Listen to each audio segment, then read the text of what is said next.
चिंता है कि परिसीमन में किसी भी हालात में आदिवासी का सीट घटे नहीं। आज भी इस विषय पर मैं और मेरी पार्टी भारतीय जनता पार्टी तटस्थ है। झारखंड में परिसीमन भी होना चाहिए।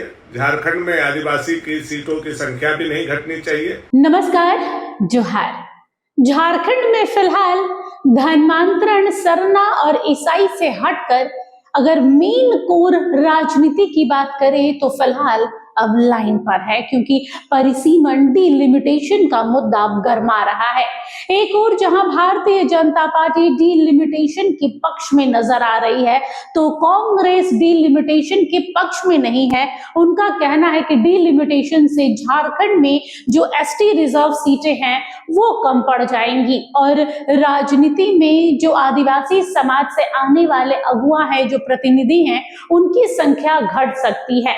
अब इस पर वाद विवाद ना हो, ये तो राजनीति का कोई दस्तूर ही नहीं है। एक और भारतीय जनता पार्टी के नेता हैं भानु प्रताप शाही, दूसरी ओर है कांग्रेस के नेता इरफान अंसारी, बंधु तिर्की। इन्होंने इरफान अंसारी ने सोशल मीडिया पर एक पोस्ट डाला जिसपे उन्होंने लिखा है कि भारतीय जनता पार्टी चाहे जितनी कोशिश करना है कर ले, डिलिमिटेशन हम नहीं होने देंगे। एससी और एसटी वाली रिजर्व जो सीटें हैं उसके साथ में छेड़छाड़ नहीं होने देंगे।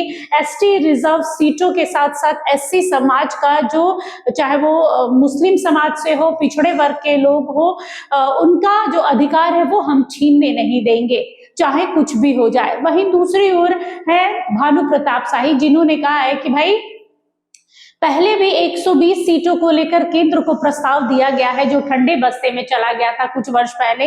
अब हम हेमंत सोरेन से आग्रह करते हैं कि 150 सीटों को लेकर केंद्र को प्रस्ताव दे और बैठकर एक साथ में बातचीत करें, क्योंकि नई परिसीमन की जरूरत तो है। एक बार सुन लेते हैं भानु प्रताप शाही ने क्या कहा। इसके साथ में भानु प्रताप शाही ने बंधु तिर्की की कल के परसों वाले जो प्रेस कॉन्फ्रेंस है उसकी बात को भी उठाया। एक बार सुन लेते हैं भानु प्रताप शाही ने क्या कहा है। झारखंड में परिसीमन के लिए, झारखंड में जो डिलिमिटेशन रुका हुआ है 2007-8 से, उसको लेकर अच्छी बात है, कांग्रेस ने इसकी ओर ध्यान आकृष्ट कराया है। परिसीमन 2007-8 में हो जाना चाहिए था, लेकिन उस समय आदिवासी की सीट की संख्या घट रही थी। मैं भी चाहता हूं, भारतीय जनता पार्टी भी चाहती है कि झारखंड में डिलिमिटेशन हो। बहुत लंबे समय से झारखंड में डिलिमिटेशन नहीं हुआ, रुका हुआ है।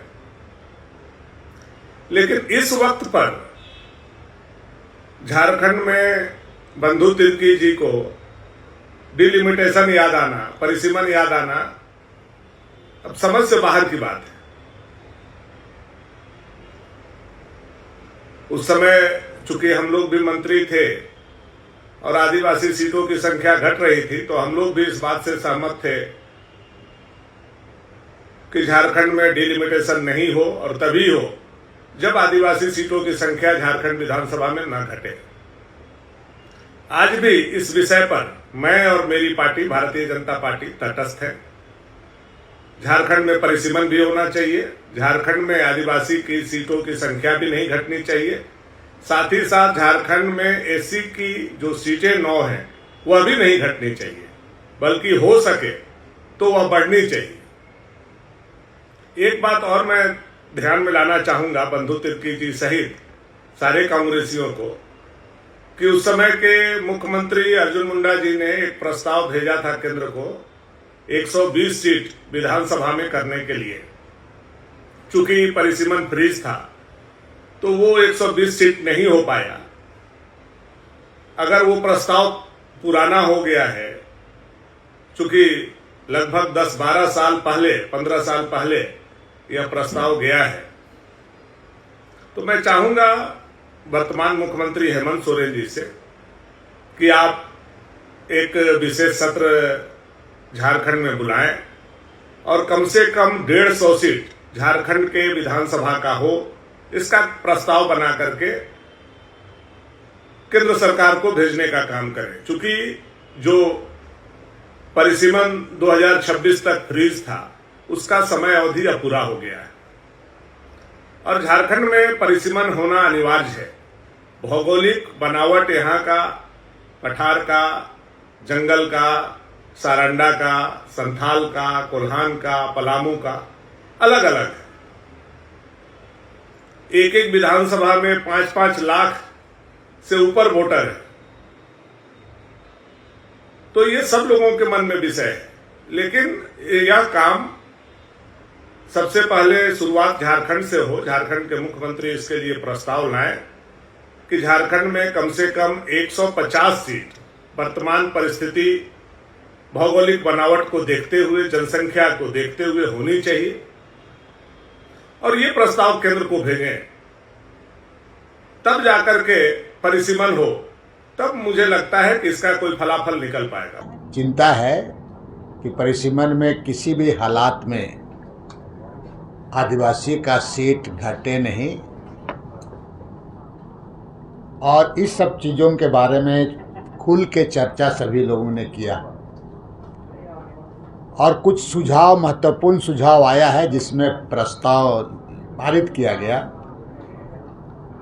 कि एक के परिसीमन को लेकर ड्राफ्टिंग कमेटी बना दिया गया और उस ड्राफ्टिंग कमेटी में हमारे नेशनल लॉ कॉलेज के व्याख्याता प्रोफेसर श्री रामचंद्र उरांव जी और विद्वान महाअधिवक्ता आपके हमारे सुभाषिष सोरेन जी होंगे, जो परिसीमन के संबंध में ड्राफ्ट करेंगे समय सीमा के अंतर्गत। देखिए, फिलहाल जब कोई भी मुद्दा, देखिए पक्ष और विपक्ष इसीलिए होता है कि किसी एक मुद्दे पर सहमति ना हो और अक्सर देखा गया है कि बहुत रेयर केस में देखने को मिलता है जिसमें पक्ष और विपक्ष एक साथ में हो।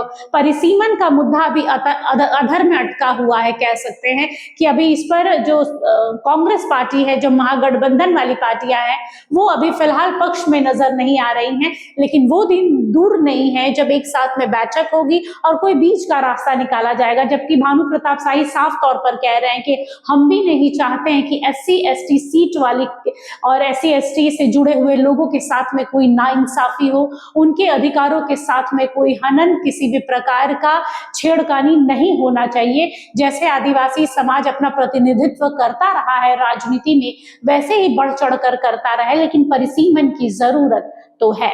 बहरहाल पक्ष विपक्ष एक साथ बैठता है, नहीं बैठता है, क्या निकल कर सामने आता है, उस पर भी हमारी नजर रहेगी। तब तक देखते रहिए HNN न्यूज। नमस्कार, जोहार।